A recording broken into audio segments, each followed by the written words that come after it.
وقل إني أنا النذير المبين كما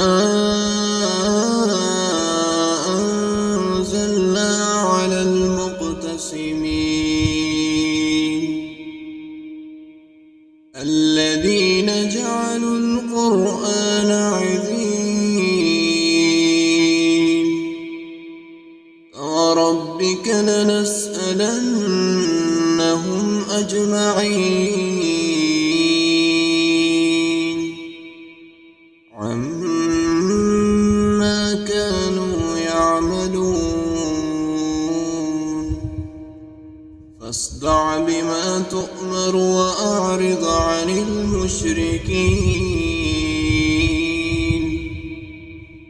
إنا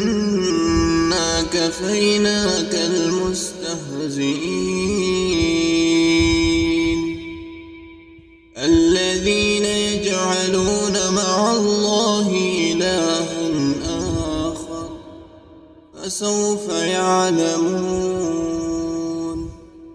ولقد نعلم أنك يضيق صدرك بما يقولون